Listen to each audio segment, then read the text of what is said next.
Oke, kembali lagi dengan saya di Jalan-Jalan Pikiran.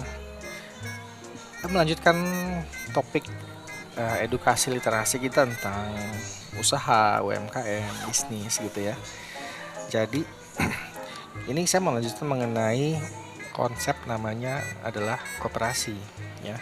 Di mana kita bisa mendapatkan akses sumber permodalan dari orang lain atau dari orang-orang terdekat kita, dari teman-teman ya, komunitas atau dari lingkungan ya. Caranya dengan berkoperasi ya. Kenapa koperasi? Karena koperasi adalah konsep badan usaha yang memang sudah terdefinisikan oleh kita.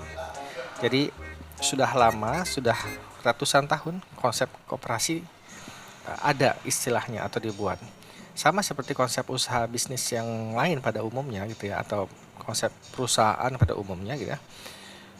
Koperasi hadir untuk bisa menjadi badan usaha milik sosial.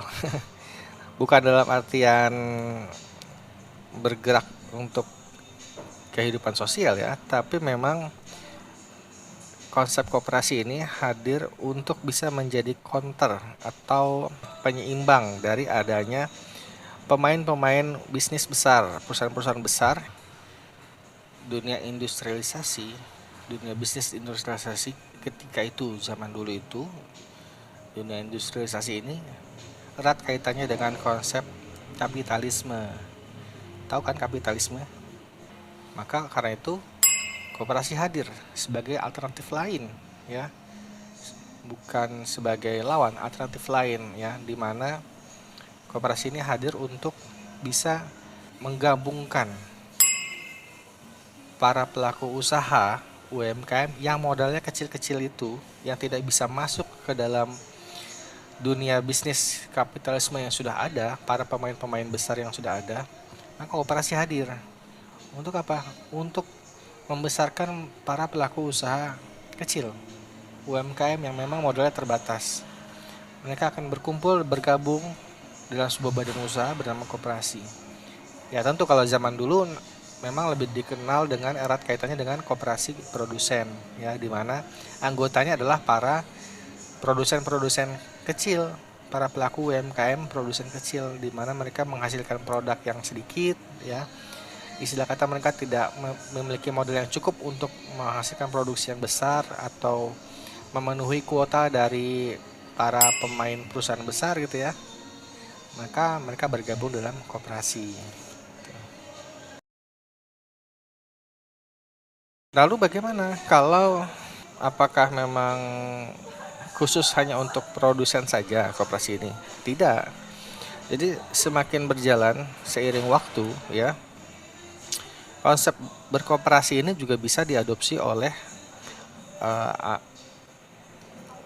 golongan masyarakat yang lain yang mungkin bukan produsen ya, seperti masyarakat yang memang mengkonsumsi suatu barang atau produk ya, maka ada namanya koperasi konsumsi ya. Atau mungkin ada juga anggota koperasi yang memang berkumpul membentuk koperasi karena ingin memasarkan jasanya gitu ya, sehingga karena kalau mereka berjualan sendiri, memasarkan jasa mereka sendiri, mereka kurang dikenal, sehingga mereka harus berkumpul menjadi sebuah koperasi gitu ya, namanya koperasi jasa gitu ya, dan seterusnya. Nah ini juga kaitannya dengan kenapa sih kita bahas koperasi ya, karena koperasi ini tidak saja urusannya mengumpulkan adalah para anggota atau pelaku usaha, tapi sebenarnya secara inti utamanya adalah koperasi ini memberikan kita akses pada permodalan pertemanan atau modal dari orang lain yang berkumpul jadi satu dalam sebuah wadah badan usaha namanya koperasi.